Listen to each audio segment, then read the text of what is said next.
Praise the lord. మీ అందరికీ శుభోదయం. దేవుడికి మహిమ కలుగును గాక.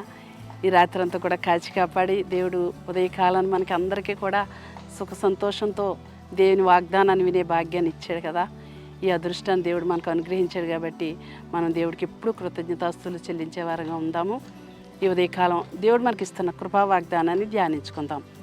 యోహాను సువార్త 4వ అధ్యాయము 14వ వచనం.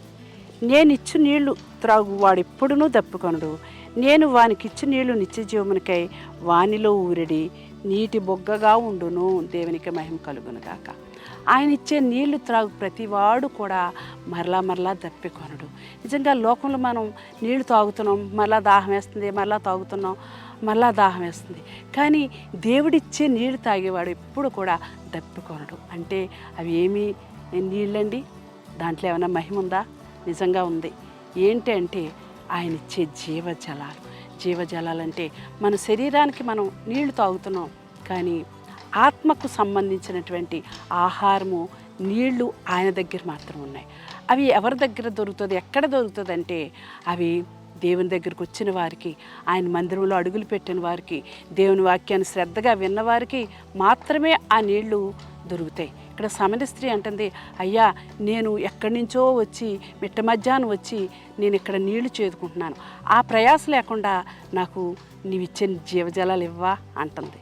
నిజంగా ఆ జీవజలాలు ఇవ్వటం అంటే ఆమె జీవితాన్ని సరిచేయడానికి, ఆ జీవాహారం ద్వారా, ఆ జీవ జలాల ద్వారా ఆమె బ్రతుకును మార్చడానికి దేవుడు ఆమెతో సంభాషణ చేస్తూ ఉన్నాడు.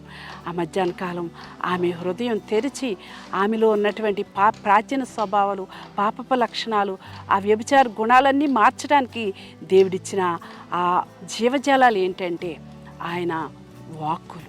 నిజంగా ఆ వాక్కులు విన్న ఆమె హృదయం మారిపోయిందండి. ఇదిగో మెస్సయ్య ఈయనే, ప్రవక్త ఈయనే, నాలో పాపమంతా బయలుపరిచిన వాడు రక్షకుడు ఈయనే అని ఆమె రక్షించబడింది. ఆమె ద్వారా ఆ గ్రామంలో ఆ ఊరి ప్రజలు అనేక మందికి సువార్త ప్రకటించి అనేక మందిని రక్షించుకుంది. నిజంగా దేవుడిచ్చే నీళ్ళు ఎలా ఉంటాయంటే అనేకలు జీవితాన్ని మార్చగలిగినటువంటి జీవజలాలు. అవి పొందుకోవడానికి చాలామంది ఆ సన్నిధికి రాలేక, లేకపోతే ఎన్నో ఆటంకాలు, ఎన్నో అడ్డులు, దేవుడి దగ్గరికి వస్తే అవి మానేయాలి, అది విడిచిపెట్టాలి, ఇది విడిచిపెట్టాలని ఎంతోమంది జీవజలాలు పోగొట్టుకుంటున్నారు. కానీ దేవుడి సన్నిధికి వచ్చిన మనం పొందుకోవడమే కాదు, అనేక మందికి జీవజలాలు పంచేవారుగా ఉంటే మనం దాన్ని బట్టి అనేక మంది సమృద్ధిలోనికి, జీవములోనికి వారు నడిపించబడతారు. ఈ దినాన్ని నీవు జీవజలాలు ఇంకా పొందుకోలేదేమో, ఈ దినాన్ని జీవజలాలు పొందుకోవడానికి ఇష్టపడు. ఒకవేళ అవి పొందుకుంటే నీతోనే ఆగిపోతున్నాయేమో, కాదు, నీ కుటుంబానికి అవి పొందేలాగా నువ్వు పంచు. నీ ఇరుగు పొరుగు వారికి, నీ బంధువులకి, నీ స్నేహితులకి, తెలుసున్న వారందరికీ కూడా ఆ జీవజలాలు పంచడానికి ఇష్టపడినట్లయితే దేవాది దేవుడు నిన్ను, నీ కుటుంబాన్ని దీవిస్తాడు. చిన్న ప్రార్థన చేసుకుందాం. మహిమ కలిగిన స్వామి, ఉదయకాల సమయంలో ఇదిగో నేను ఇచ్చిన నీళ్లు త్రాగు ప్రతివాడు మరలా దప్పికొంటున్నావు. అవును ప్రభా, నీ దగ్గర జీవజలాలు ఉన్నాయి ప్రభా. అవి పొందుకున్న మేము, దాన్ని త్రాగిన మేము అయ్యా నిత్య జీవమునకు వారసులు అవుతున్నాం తండ్రి. ఇంకా ఎంతోమంది జీవజలాలు పొందుకోలేక నశించిపోతున్నారు. వారందరికీ కూడా పంచి పెట్టగలిగినటువంటి కృప మా అందరికీ కూడా అనుగ్రహించండి. యేసు నామములో ప్రార్థిస్తున్నాను పరమ తండ్రి. ఆమేన్.